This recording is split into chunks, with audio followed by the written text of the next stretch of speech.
Нават у апошнія хвіліны жыцця чалавек пра нешта думае. Зіне раптам прыгадаўся адзін франтавік, Іван Нядбайла. Ён любіў паўтаряць маладым яршыстым байцам: «Жыццё пражыць, галубок, не штука. Вось каб смерць добрую паслаў Бог, во гэта галоўнае». Зіна, прыгадаўшы таго салдата, ледзь не заплакала. Усё ж было на франтавым шляху, не раз глядзела смерці ў вочы. Але што так недарэчна загіне, ніколі не думала, не гадала.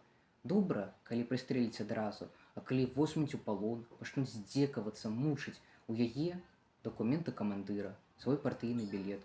Што ж прыдумаць?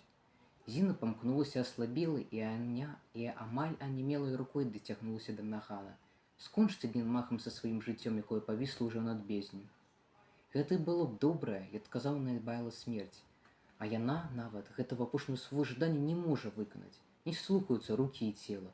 Ужо зусім блізка чуліся спакойныя размерныя крокі. Всё, канец, да ён накіроўваецца фашыст.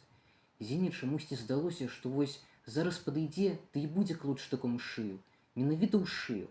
Боль і страх, нянавісць і вялікай прагай жыцця нібыта скавалі дзяўчыну. Яна прыкінулася мёртвай. Фашыст падышоў да Зіны, прыпыніўся. Твар яго скрывіўся, як ад журавін.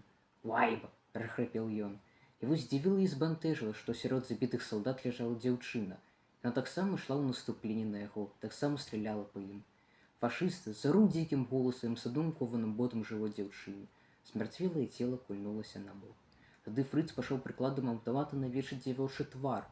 Ён біў з такой аслодай і лютасцю, быццам ад гэтага залежала перамога фюра ў вайне, яго асабісты спакой.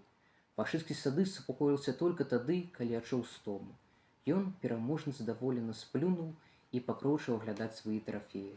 А на полі боя над Гаршэчным 2 лютага 1943 года сярод забітых байцоў ляжала яшчэ жывая сын-інструктар Зіна Тусналобава.